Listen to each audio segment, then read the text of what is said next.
Eh, Semoga dalam kondisi sehat semua. Minggu lalu apa yang sudah kita pelajari? Ada yang ingat?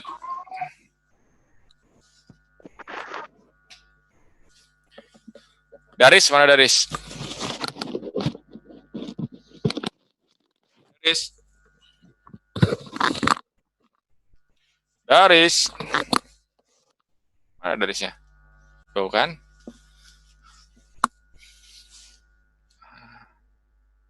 Mana Daris?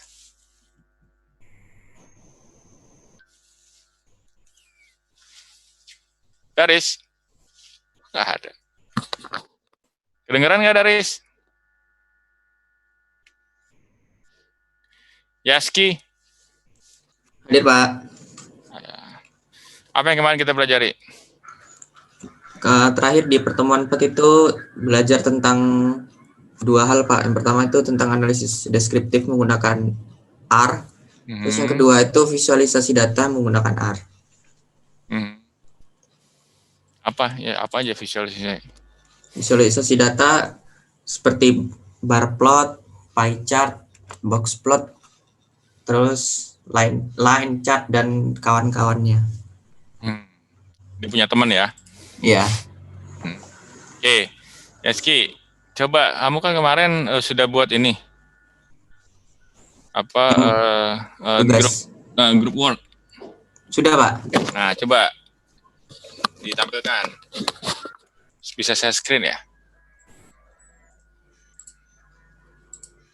Bisa saya screen nggak? Bisa, Pak. Oke. Ya. Habis ini Daris, siap-siap Daris. Kamu di toko ya itu ya, Riz? Enggak, Pak.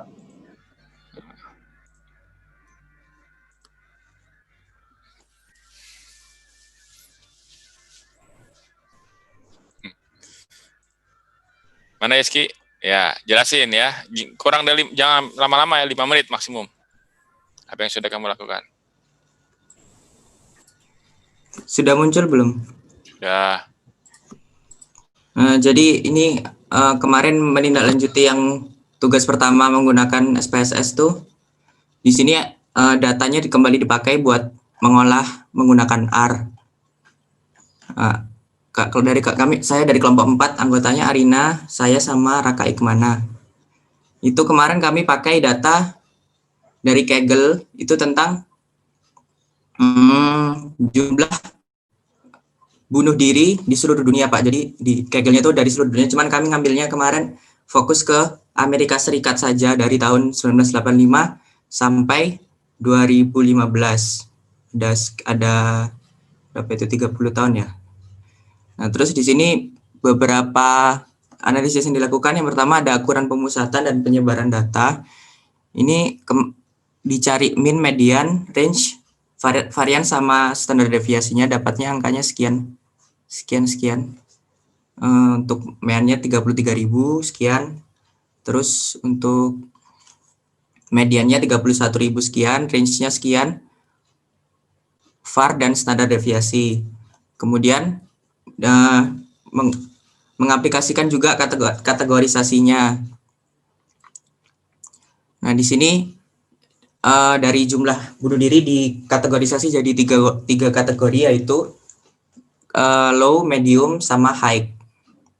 Terus di datanya itu kan selain ada data jumlah bunuh diri juga ada data pendapatan per kapita, itu juga digolongkan sebagai pendapatan per kapita low sama high. Itu hasilnya seperti ini. Kemudian dia dilakukan juga analisis menggunakan scatter plot, itu antara GDP dengan jumlah bunuh diri. Hasilnya dapat terlihat bahwa semakin besar nilai GDP per kapita, maka angka kasus bunuh dirinya juga cenderung semakin tinggi, atau hubungannya positif. Kemudian bisa juga kemarin itu mencari gimana tadi? GDP per kapita tinggi, makin bunuh diri makin banyak.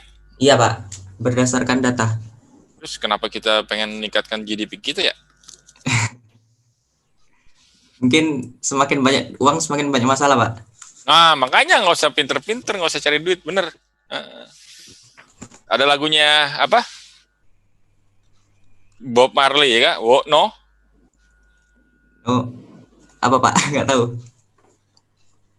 Nggak usah deh, nggak usah sebutin. Nanti yang perempuan marah lagi. No woman, no cry, gitu kan katanya. No money, no cry juga katanya. Nah, ya udah. Gitu ya maksudnya ya. Jadi nggak usah banyak duit ya. Oke, good. Hasil gitu nih, menarik nih. Terus udah dilakukan regresi juga. Ini dapat garis regresinya. Kemudian dapat rumusannya Pak ini. Suicide number sama dengan 22,16 ditambah 0,285 GDP. Jadi plus ini berarti kan positif, menandakan positif. Semakin banyak GDP, maka jumlahnya semakin banyak suicide-nya. Jadi supaya meningkatkan gimana ya suicide meningkatkan GDP apa GDP meningkatkan bunuh diri nih? GDP ada pengaruh, semakin tinggi GDP semakin tinggi jumlah bunuh diri. Nggak, kenapa bisa nggak jumlah bunuh diri meningkatkan GDP? Nah, jadi supaya GDP-nya tinggi, kita tingkatkan bunuh dirinya. Kayaknya nggak bisa dibalik sih Pak. Oh, bisa. Iya. Jadi GDP juga meningkatkan bunuh diri ya? Salah satunya gimana? GDP kalau misalkan GDP-nya tinggi itu bisa dipastikan sepertinya suicide-nya juga tinggi. Ya. Terus dicari juga histogramnya, didapatkan hasilnya itu ternyata dari tahun 1985 sampai 2015 tuh yang paling banyak itu rentangnya kira-kira per tahun itu ada 30.000 sampai 32.000 kasus. Mungkin ada juga terjadi kurang dari itu atau lebih dari itu, tapi yang paling banyak itu sekitar 30.000 sampai 32.000 kasus per tahun. Nah, kemudian pie chart-nya ini diambil dari 1 tahun saja, tahun terakhir, yaitu tahun 2015. Nah, didapatkan ternyata untuk rentang usia yang rentan bunuh diri itu untuk 35 sampai 54 tahun sama 55 sampai 74 tahun yang paling besar. Yang paling kecil 5 sampai 14 tahun. Kemudian untuk box dan whisker plotnya tadi melanjutkan yang kategorisasi itu dibagi menjadi low, medium sama high untuk GDP, hubungan antara GDP sama suicide-nya. Ini juga ditampilkan berdasarkan seksnya, female dan male. Dan ternyata didapatkan hasilnya bahwa laki-laki di Amerika Serikat itu lebih dari data bunuh diri itu ternyata lebih banyak laki-laki yang meninggal daripada perempuan. Itu sekitar 4.000. Gara-gara apa Iya. lagi tuh? 4.000. Tadi ya, no woman no cry tadi kayaknya ya. Iya Pak. Iya aja kamu. Yang jangan marah nih saya, marah nih saya. Ayo. Jadi waktu itu dapat datanya tuh kayaknya juga kaget gitu, ternyata berkali-kali lipat jumlah laki-lakinya itu dibandingkan yang perempuan kasus bunuh dirinya. Ini juga berdasarkan generasi, ada generasi boomers, GI generation, generation X, Z, millennial sama silent. Itu yang paling banyak generasi boomers. Nah, terus kemudian dilihat dari bar plotnya, itu ternyata dari tahun 1985 sampai tahun 2015 tuh trennya naik. Lalu berdasarkan Kiki plotnya juga Kiki plot interpretasinya gimana tuh Ki? Kiki plot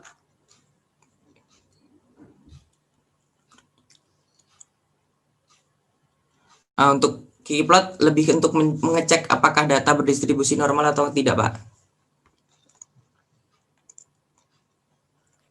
Jadi berdasarkan Kiki plot dilihat dapat disimpulkan bahwa kasus bunuh diri itu tidak berdistribusi normal. Nah, terus gimana tahu dia nggak distribusi normal? Membandingkannya antara alpha dengan p-value-nya, Pak. Dari Kiki plot, emang ada p-value di Kiki plot? Nggak ada kan?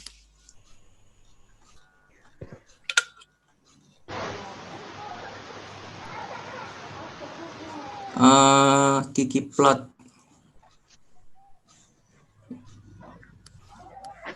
PR nanti. Iya Pak, nanti saya pelajari lagi. Bukan belajar lagi, PR nanti dijawab. Oh iya Pak. Terus selanjutnya yaitu line chart. Nah ini hampir sama dengan bar chart tadi untuk melihat trennya. Ternyata trennya naik dari 85 sampai 15. Kemudian ggplot juga menunjukkan tren. Nah, habis Pak. Oke, good. Coba tunjuk satu lagi perempuan deh yang bisa presentasi siapa di grup lain.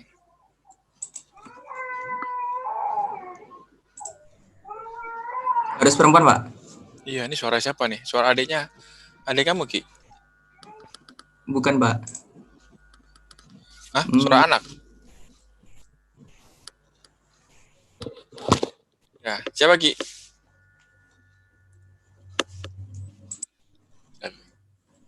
Ki? Bingung Pak. Bingung. Kamu tadi suara anak, ya, langsung bingung jawab. Ya. Ternyata udah punya anak ya, Ki ya? Ibunya kemana, Ki, ibunya? Ada Pak. Ibu saya maksudnya. Oh, iya, ibu anak tadi tentunya. Ya. Siapa yang ditunjuk siapa? Perempuan. Saya lihat yang di kamera ini aja ya, kamera Iyalah. saya. Oh, yang lihat yang lain nggak ini lah. Yang paling atas ada Yulia. Oke, Yulia. Ayo. Ya, Pak. Ya. Kakak mana Yulia? Hadir, Pak. Oh ya, ini dia nih. Karena harus merhatiin segini banyak. Ya, silakan, Yul. Langsung stres gitu. Biasa aja dong. Ayo. Mana ininya? Tuh fotonya seneng-seneng gitu, fotonya ketawa tuh.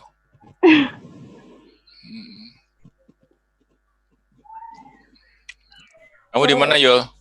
Di Sumatera Barat, Pak. Oh, di mananya Sumatera Barat ya?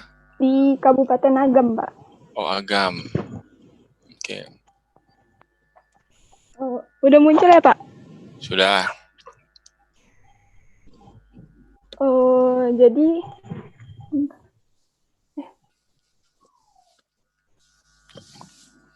jadi kami membahas tentang data happy score dan income.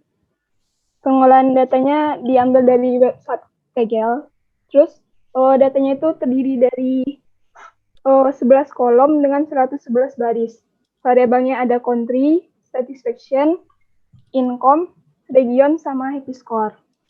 Yang pertama tuh dicari statistik deskriptifnya. Ada nilai statistik rata-ratanya. Yang kami hitung di sini adalah income inequality-nya. Jadi ketimpangan ekonominya. Didapat rata-ratanya sama median, kuantil, maksimum dan minimumnya. Nah, ini untuk kesimpulan dari semua statistiknya, Pak. Apa? Ini, Pak. Jadi per kolom itu dicari minimum, median, mean, sama max-nya, Pak. Terus ada row mean sama row sum-nya. Terus dilihat korelasinya antara variabelnya. Terus kalau dari korelasi ini yang paling tinggi tuh korelasi positif tuh ada rata-rata income sama happy score. Terus kalau yang negatif tuh yang income inequality sama happy score. Jadi semakin tinggi ketimpangan ekonominya, tingkat kebahagiaan dari suatu negara itu semakin rendah, Pak. Terus ada proses kategorisasi. Kami membagi income-nya sama tingkat kebahagiaan sama statistiknya, Pak. Terus kemudian ada visualisasi data. Yang pertama scatter plot. itu tentang income sama happy score. Jadi kalau dilihat dari sebaran datanya, semakin tinggi income-nya, maka happy score-nya itu semakin turun gitu, Pak.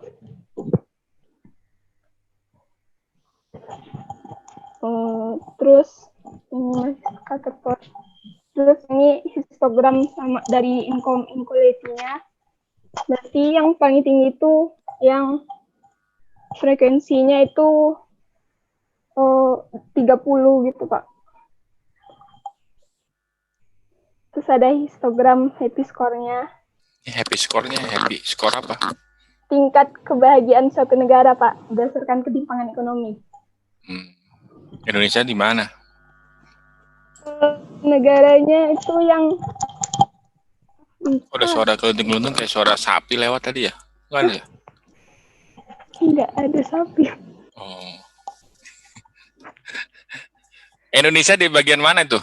Indonesia kayaknya GDP-nya rendah, happy juga kok. Ini bukan Indonesia, Pak.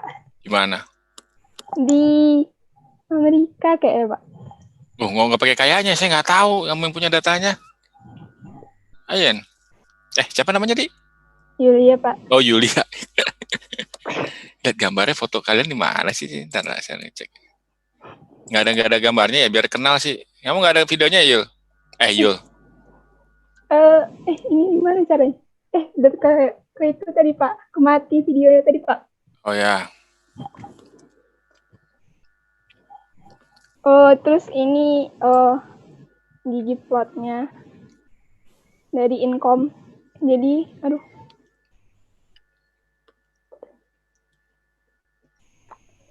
Jadi kalau income-nya semakin tinggi, kalau di sini di gigi plotnya pembagian di height-nya itu lebih tinggi happy score-nya, Pak. Yalah, ya height-nya tinggi lah happy score-nya. Kan ya? Kenapa? Jadi kalau income-nya tinggi dia seneng lah gitu kan. Tapi dia kalau digabung sama tadi punya ASCII banyak bunuh diri. Nggak happy juga sebenarnya. Nggak jelas juga nih. Datanya bener nggak nih? Bertiga nih tadi, Pak. Nih. Tadi katanya kalau daerah income-nya tinggi banyak bunuh diri. Berarti dia nggak happy dong. Kalau ini kan rata-rata income-nya, Pak. Rata-rata income sama aja lah. GDP lah per kapita itu kan. Penghasilan per kapita kan sama lah. Nggak bahagia. Makanya tadi kan gimana Yaski, mana Yaski? Kita diskusi nih. Ya, Pak. Nah, menurut kamu tadi kan Ki gimana? Kalau orang yang bahagia banyak duitnya, gimana kamu bilang tadi statementnya? Saya kayak mata najwa nih. Statement kamu tadi apa nih? Menurut data, kalau misalkan GDP suatu negara itu tinggi, maka jumlah GDP per kapita loh, bukan kamu bilang tadi, bukan per negara. Kamu bilang tadi apa? GDP per kapita. Per kapita berarti per orang, bukan negara loh, ya kan? Terus? Iya. Itu ternyata jumlah bunuh dirinya tinggi juga. Nah, di sini orang GDP relate sama per kapita apa income lah berhubungannya lah. Tapi ternyata skornya happy-nya tinggi juga nih. Gimana nih? Kontradiktif nih antara kalian berdua nih. Kayak beda negara, beda perlakuan juga kayak. Kan beda di negara-negara. Makanya sama-sama data BPS. Gimana nih kalian berdua dari BPS kan? Enggak, Pak. Oh, enggak. Iya. Oke, lanjut. Pusing lah data. Nah, terus ada diagram daun sama batangnya. Terus apa lagi? Nah, ini diagram batangnya yang income rata-rata income-nya. Ini dapat semua. Terus ada diagram pie chart-nya. Ya. Nah, Kikyo norma, oke. Terus? Nah, ini buat korelasinya. Nah, Pak. jelasin korelasinya. Yang di bawah ini aja ya, Pak. Hah? Enggak, yang tadi, yang gambar tadi. Korelasi, Pak. Yang gambar tadi. Yang merah-merah tadi. Pak.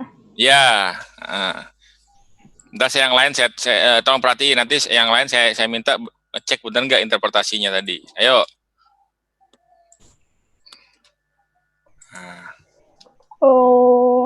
Bentar.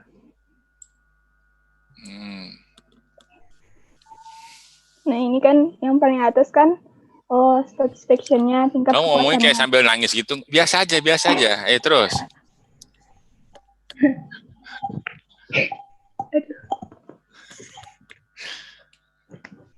Yang ini kan tingkat kepuasan sama rata-rata kepuasannya. Ya iya. Oke, rata-rata kepuasan apa?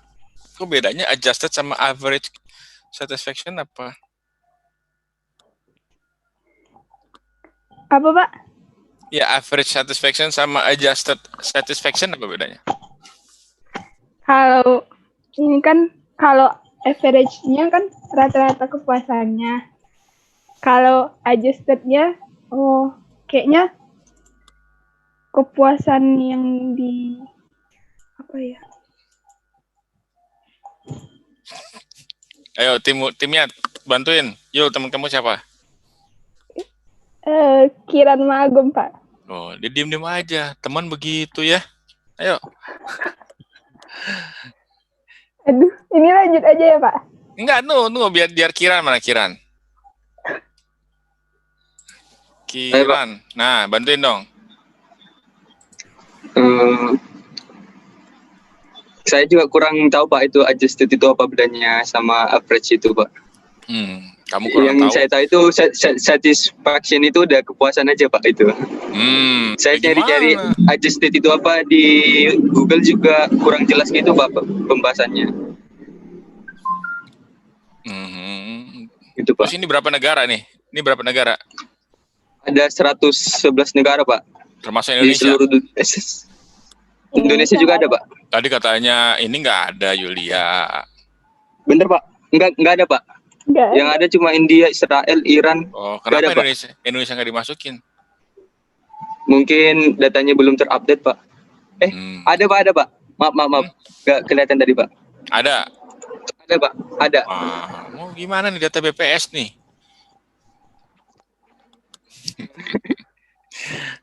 Jadi gimana? Ada nggak Yulia? Tadi statement di awal kamu bilang nggak ada. Ada berarti itu Pak. Indonesia yang mana? Ayo Pak. Indonesia yang mana titiknya? Nggak kelihatan Pak. Iya, makanya saya nanya. Kalau kelihatan saya nggak nanya tadi. Saya juga nggak nampak Pak. Makanya cari, ayo. Kiran sama siapa lagi grupnya? Agung Pak. Gung, Ya, Pak. mana Gung? Ya, Gung, jelasin ini Gung. Gambar ini sebenarnya menarik loh Gung, bisa kamu buat jelaskan hasil seperti apa. Itu Pak, jelasin korelasinya Pak. Ya, Yul itu bisa di zoom out bentar nggak? Bentar.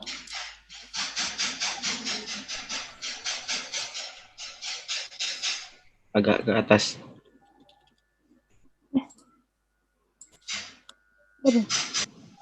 Ya, kurang zoom in.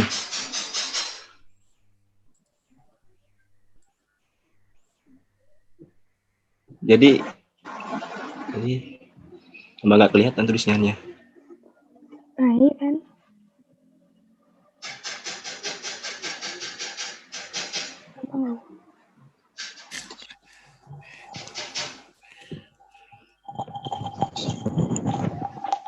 Bawah itu kan yang di. Saya boleh share screen nggak Pak? boleh share screen.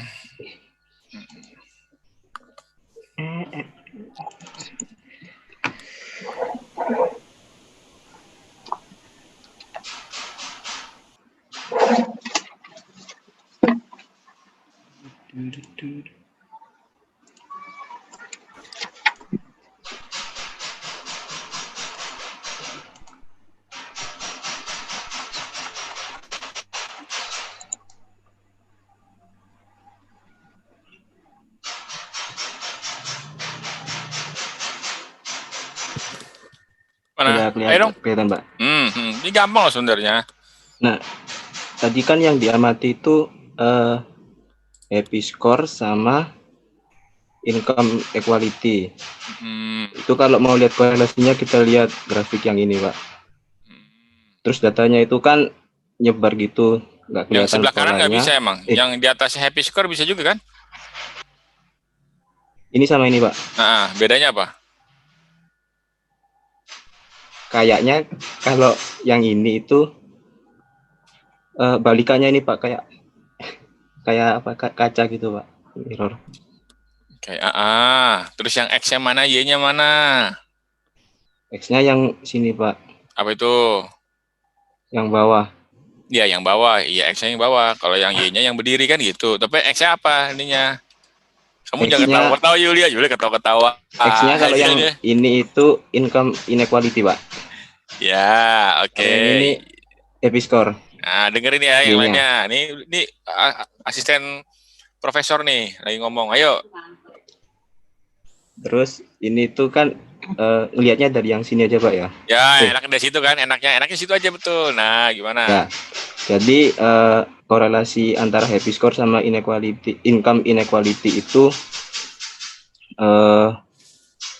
lemah tapi negatif, Pak. Soalnya kelihatan turun. Gimana ceritanya? Berarti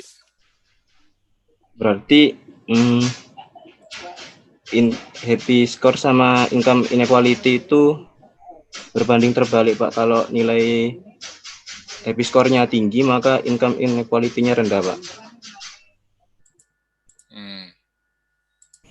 Ya, oke. Itu. Oke. Ada lagi, Pak? Ada lagi ayo. Udah lama kayaknya, Pak. Hah? Udah lebih 5 menit kayaknya, Pak. Oh iya, boleh. Karena menurut Yulia udah lebih 5 menit. Udah habis ya kamu presentasiin? Belum sebenarnya, Pak. Oh ya udah, silakan. Kalau belum. Tadi. Ini saya harus lagi ya, Pak. Ya. Ayo jangan lama-lama yuk. Mana tadi?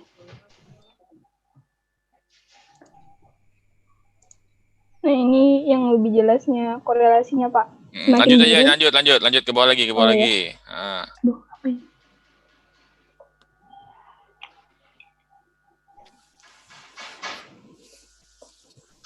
Nah, ini buat plot happy score sama GDP-nya, Pak. Per regionnya. Bacanya gimana?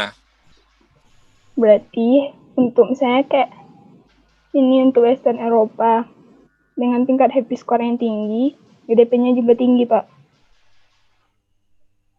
Terus yang saya kayak ini yang paling bawah kan warna ungu. Ini sub-Sahara Afrika. Berarti GDP-nya rendah, happy score-nya juga rendah. Iya, terus apa maksudnya? Ya, terus yang ada warna-warna itu gimana? Yang warna itu pembagian regionnya, Pak. Ya gimana itu bisa dibaca itu ceritanya? Ingat gini, saya mau sengaja gini ya, kalau gambar, kalian saya minta juga untuk mampu menjelaskan ini dengan mudah ya. Iya.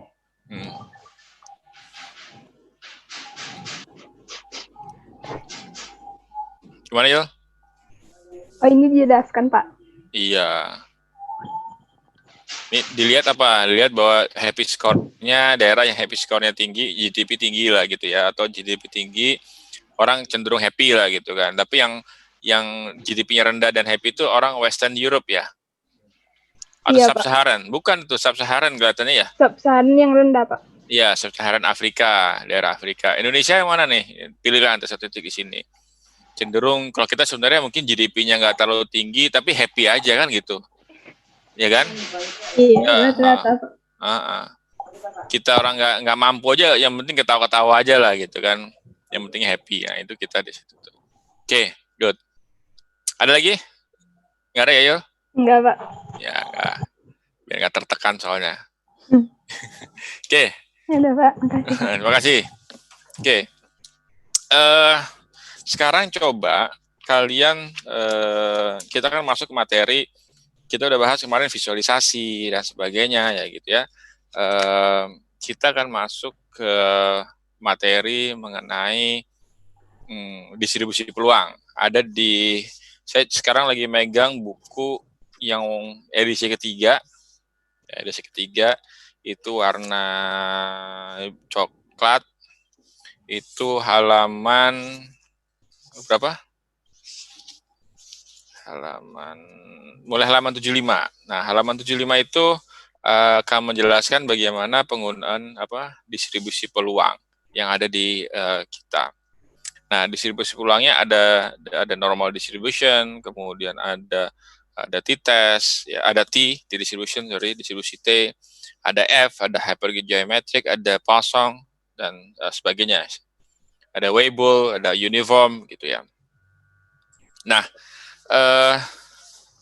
distribusi tadi itu bisa kita gunakan untuk menjelaskan bagaimana pola persebaran data. Kalau kita tahu data tersebut menyebar dengan distribusi tertentu, maka kita bisa melakukan estimasi atau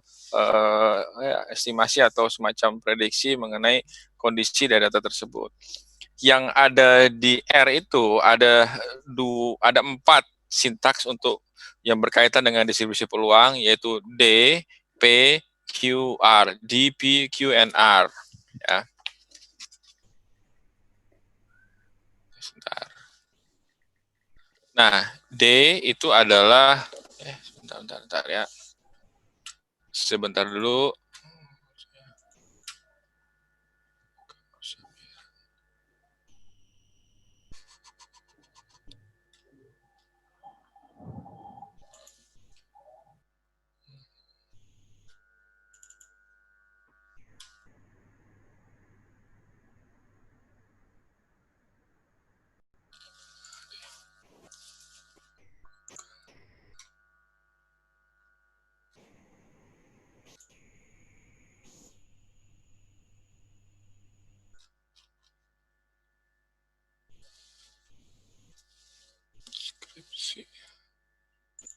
Bentar, sorry.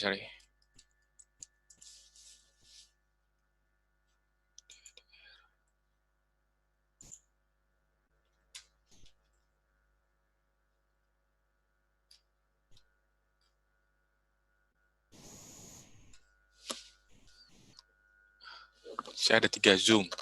Sebentar ya. Diingetin ada 1 Zoom.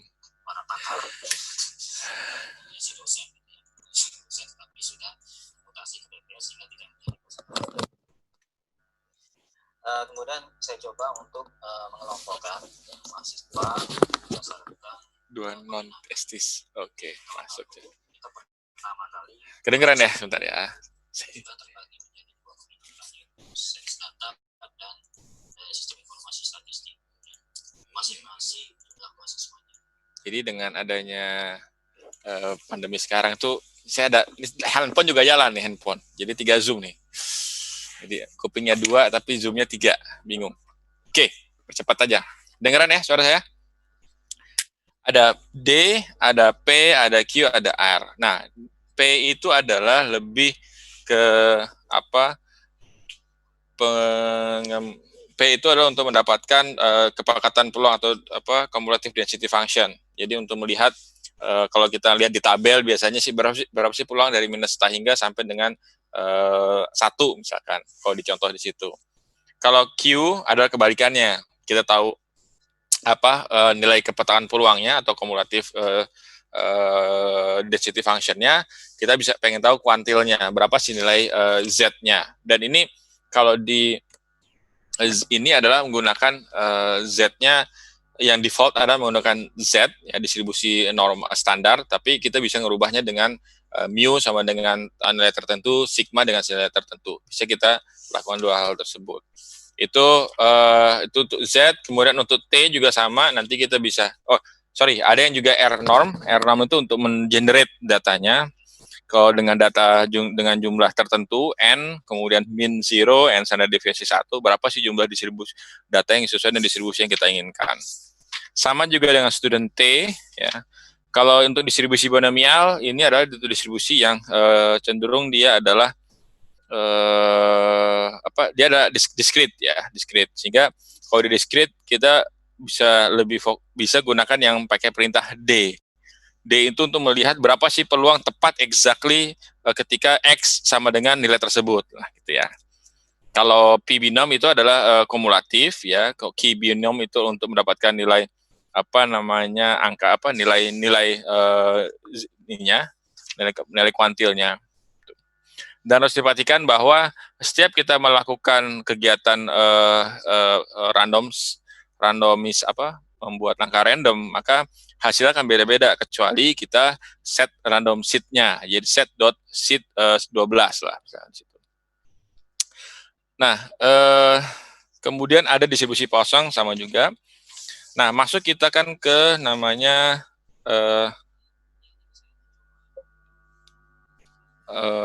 uji hipotesis, uji statistik inferensi, ada uji hipotesis. Nah, uji hipotesis tersebut ya harus studio.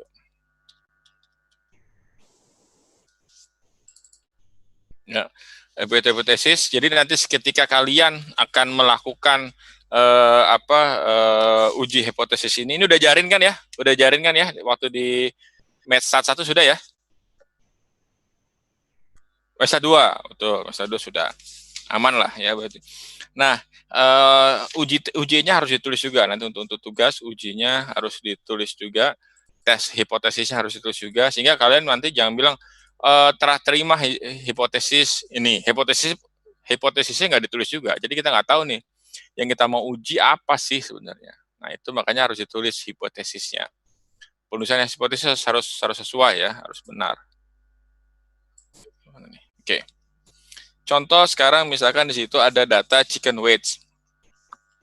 Ya, chicken weights ini sebenarnya ini untuk mendapatkan data satu uji hipotesis, satu sampel saja. Apakah rata-rata dari chicken apa sih namanya?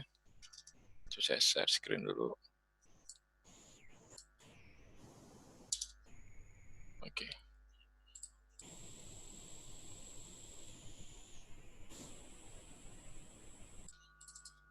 Ya.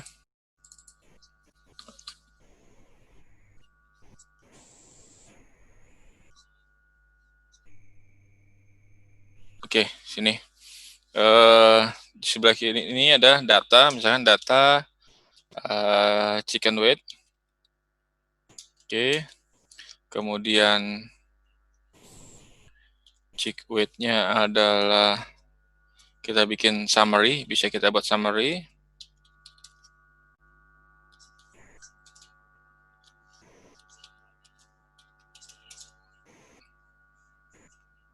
Aduh, kenapa nih? Saya ulang, ntar saya coba restart ulang, di restart. Saya restart dulu R-nya. Studionya.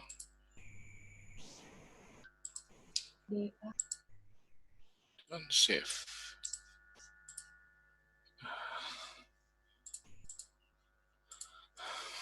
Anyway, summary. Kemudian ada one sample t-test di situ. One sample t-test itu adalah untuk melakukan perintahnya sama, pakai perintah t-test juga sebenarnya. Sama, hanya kalau dia pakai bentar, ini saya share dulu. Semoga-moga bisa. Oke, bisa. Tadi error.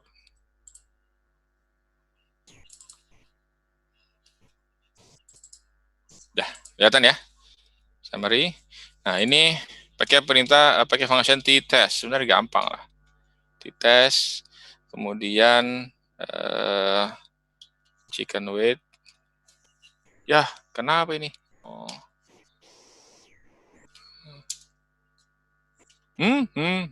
Something wrong with my... Ini R-nya harus benerin nih kayaknya nih. Nggak apa, nanti kalian lakukan uji coba. Ini kan saya pakai PC ya. Ada t-test, kemudian itu alternatifnya adalah pilihannya ada two-sided atau one-sided atau less sama greater sebenarnya. Pilihannya nanti ada alternatifnya adalah itu adalah untuk apakah satu sisi atau dua sisi atau satu arah atau dua arah. Kemudian MU 150 itu adalah H0-nya apakah rata-rata sebenarnya 150 gitu ya. Ini mu 0-nya lah gitu. Sedangkan untuk yang berikutnya, untuk dua sampel t-test, itu akan ada dua tipe, ada unpaired sama paired. Ya. Kalau yang unpaired atau independent, ya, independent itu untuk uji beda rata-rata dari dua grup. Ya. Nanti di sini ada CIK 3, itu adalah sebenarnya mencoba mengambil dari dua tipe, ya, kemudian harus kita lakukan, pasti kalian udah cek normalitinya, ya kan, untuk cek namanya homogeneity of varian pakai Bartlett test, misalkan bisa dilakukan. Nah, apabila kita ingat, kalau di uji hipotesis itu, kita harus menguji dulu untuk yang independen, apakah dua grup ini memiliki varian yang sama. Kalau varian yang sama, maka ada perintahnya adalah var.equal sampai dengan true. Jadi ada option yang menampilkan bahwa weight itu antara dua grup tersebut memiliki varian yang sama. Coba dilihat di halaman 95, kalau yang warna yang edisi ketiga ya, disesuaikan aja nanti bukunya dengan yang lain. Ada t-test di situ, weight, kemudian tilde, fit, data chicken, kemudian var equal. Nah, itu yang nanti di situ ada nilai keluarnya, outputnya adalah nilai t-testnya, ada nilai p-value-nya, kemudian juga ada rata-rata dari kedua grup yang ada. Kemudian untuk yang unpaired, ya, yang berpasangan, ya, yang berpasangan itu ada yang paired, yang berpasangan itu menggambarkannya, dia harus memasukkan tesnya menggunakan fungsi yang sama di tes. Kalau di buku ini halaman 101 ya, t.test itu, tapi ada dia memasukkannya dua variabel tersebut secara bersamaan dan mereka harus berpasangan ya. Dan hipotesisnya juga berbeda dengan yang berpasangan, yang independen, Pastikan nanti kalian ngerti ini. Ini ada di Mathstat 2 bahwa hipotesisnya berbeda yang diuji antara paired dengan independent two sample t-test.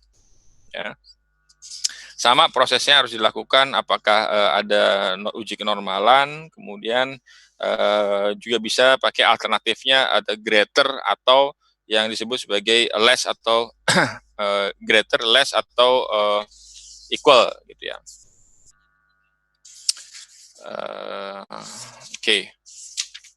Nah, di situ ada unpaired, ada beberapa contoh-contohnya bisa kalian lakukan ya, untuk kalian tes sampai dengan halaman 108 di buku yang warna merah ini, hijau ini, 108. Jadi intinya kalian habis ini sudah sampai 1 jam, karena saya minta harapan sejam, adalah setelah ini dikumpulkan jam 4 adalah semua dari distribusi peluang sampai dengan sampai dengan sampai dengan uji hipotesis ya. Itu untuk yang sekarang. Kemudian ini karena saya harus pakai sebentar.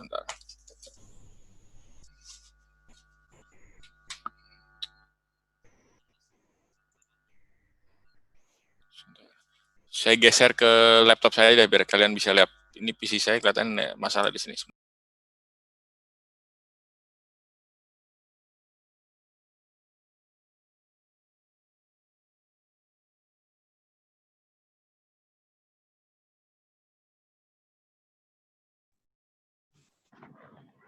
Oke. Nah, ini beda-beda ganti-ganti ini nih.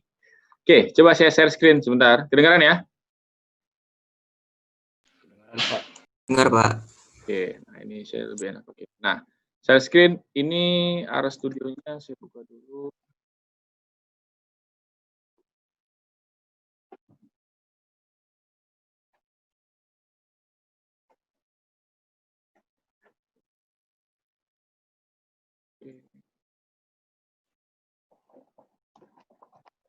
Jadi bukunya bisa dilihat ya, ini bukunya sebentar, lihat di sini, ini bukunya yang saya pakai, jadi yang warna merah yang edisi 3, kalian sudah bisa mengakses data tersebut. Oke, Jadi gini, bisa ulang lagi. Nah, sekarang saya akan mau memberitahukan yang disebut sebagai R Markdown. Kalau di buku edisi ketiga ada di chapter ke-11. Jadi perhatikan di sini ada file, ada R Markdown, diklik di sini, ya. Kemudian nanti kita pilihlah outputnya adalah Word. Kita coba oke dulu, kasih namanya misalkan tes lagi. Nanti dia akan muncul seperti ini. Nah, ini udah saya tulis, nanti dia akan, kalau kita langsung klik knit, bacanya bukan knit ya, tapi knit. Ya. Kayak baca no, keno, tulisannya bukan bacanya no ya. Ni, keni. Gitu. Nah ini outputnya, ini HTML yang ini saya udah rubah-rubah sedikit lah. Outputnya bisa HTML, outputnya bisa Word. Perhatikan di sini.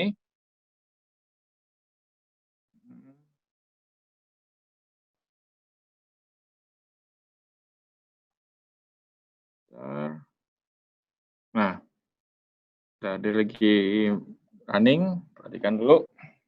Nah, jadi dia akan ada hasil seperti ini. Jadi lebih mempermudah kita untuk melakukan analisis. Jadi ini hasil ketikan kita, dan inilah hasil dari R code-nya berserta dengan output-nya. Jadi akan muncul seperti ini.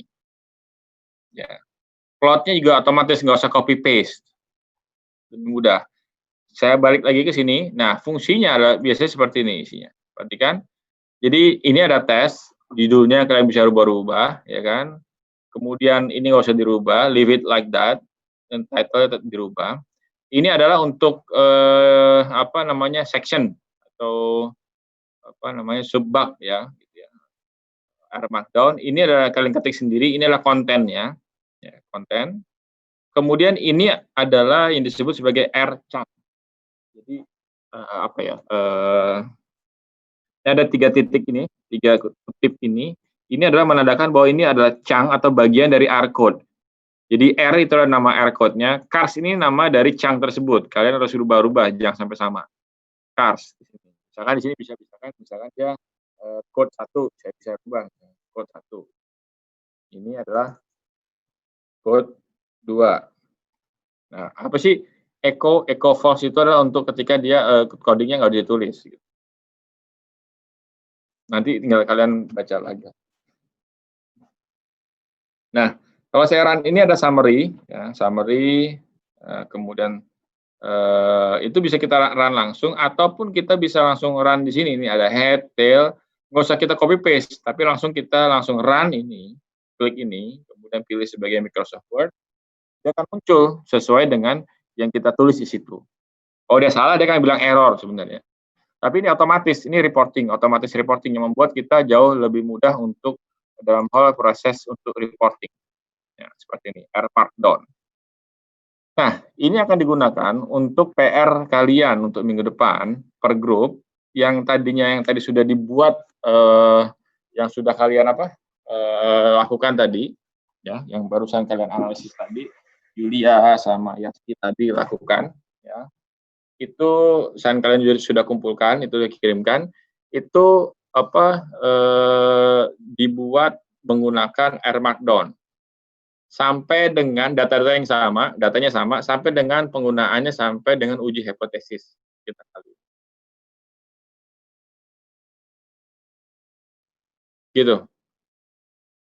Jadi pakai R Markdown untuk group work, dan itu dikumpulkan minggu depan, ya, sebelum kuliah.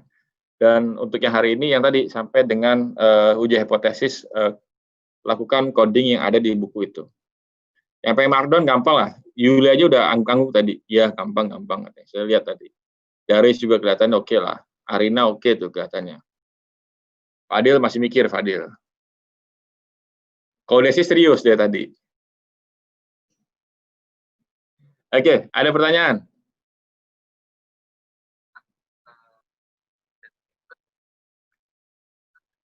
Apa?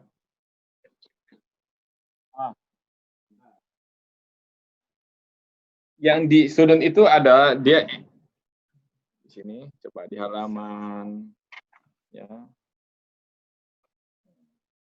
Itu sebenarnya untuk menandakan apakah distribusi T, ya, Kalau itu kan dia sebenarnya nggak butuh R norm.